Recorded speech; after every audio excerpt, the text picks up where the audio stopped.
Merci de me signer présent pour les 40 ans de Career Woman, 40 ans, 40 femmes. Vous faites partie et vous y avez parfaitement votre place dans la sélection des 40 femmes aujourd'hui sur le sujet de la trajectoire. Et au nom du comité et de tous ces membres, nous vous remercions pour le temps que vous allez nous consacrer pour cette interview. Est-ce que vous pouvez nous dire qui vous êtes en quelques mots? Déjà, merci à vous pour votre invitation et je suis très honorée de faire partie de ces 40 femmes.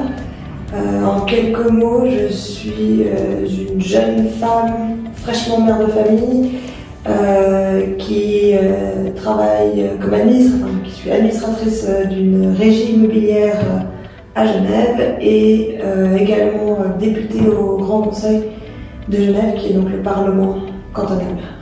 Double trajectoire et future autre maman, hein, félicitations. Merci.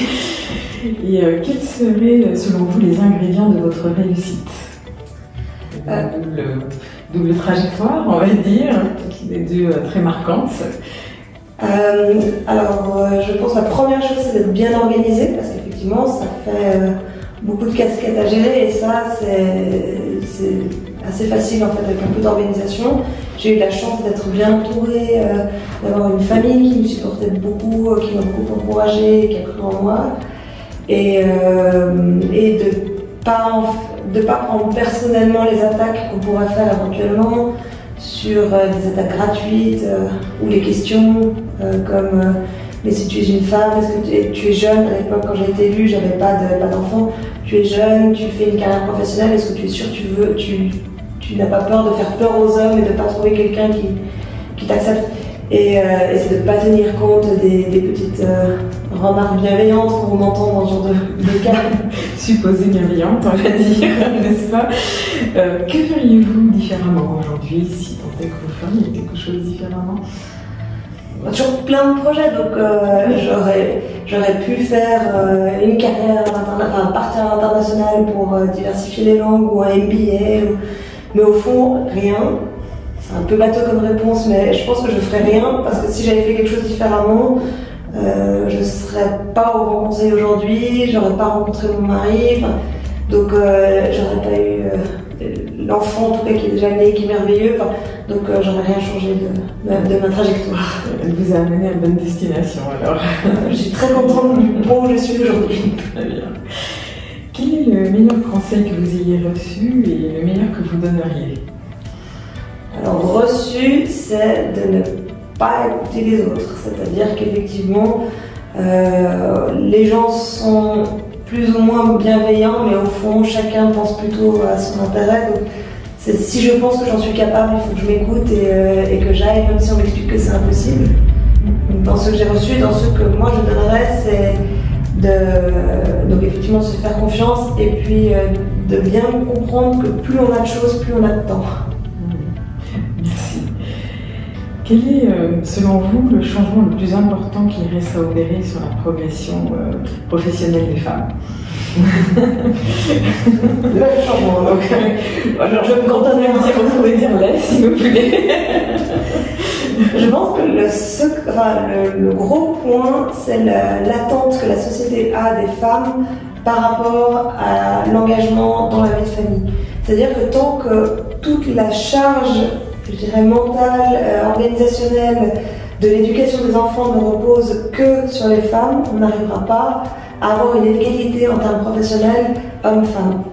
Et pour moi, la première mesure passe par un congé paternité ou parental, si vous voulez, mais un congé paternité aussi long en tout cas que celui des femmes, pour quelque part inciter les hommes à s'investir dans leur vie de famille et puis à prendre pleinement leur rôle de père, parce que quand ils gardent les enfants, c'est pas qu'ils font du babysitting, c'est qu'ils élèvent leurs enfants comme le fait leur femme. Et quel est votre regard au sujet du changement en général et comment l'abordez-vous en fait? Étonnamment, je n'aime pas le changement. Comme j'ai toujours bien aimé toutes les étapes de ma vie, à chaque changement, quand j'ai quitté l'école, quand j'ai commencé à travailler, quand j'ai quitté le domicile familial, à chaque fois, c'était des changements qui ont pris du temps et qui étaient, je dirais, assez lourds. finalement l'étape suivante était aussi intéressante, différente. Donc je n'aime pas le changement, mais il est nécessaire. Et je pense qu'il ne faut pas en avoir peur. C'est évident que quand on est heureux, on n'a pas forcément envie que ça change. Que ça change. C'est vrai, une zone de confort. Voilà. Mais il faut faire confiance et tout miser pour faire en sorte que la nouvelle étape soit tout aussi plaisante que la précédente. Vous auriez un message à partager aux femmes professionnelles aujourd'hui par rapport à votre expérience et votre trajectoire? Oui, bien sûr. Donc, mes deux casquettes, la politique et l'immobilier, sont deux casquettes plutôt masculines. Donc pour moi, le message, c'est de se faire confiance, qu'il ne faut pas penser que parce qu'on est une femme, on est moins légitime. On a, en tant que femme, un côté plus modeste, plus humble, plus discret. Peu importe à quel point, si tout à coup on tape du poing sur la table, on va nous dire oui, bon ben là on va nous rabaisser. En tant que femme, il faut déjà se serrer les coudes, mais surtout croire en soi. Et il n'y a aucune raison qu'une femme soit moins légitime qu'un homme.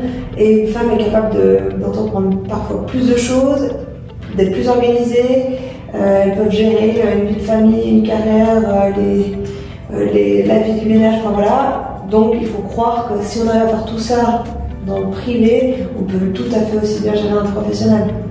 Quel joli message. Merci beaucoup Diane pour votre temps. Merci à vous. Et les gens du Cahier Woman. Merci.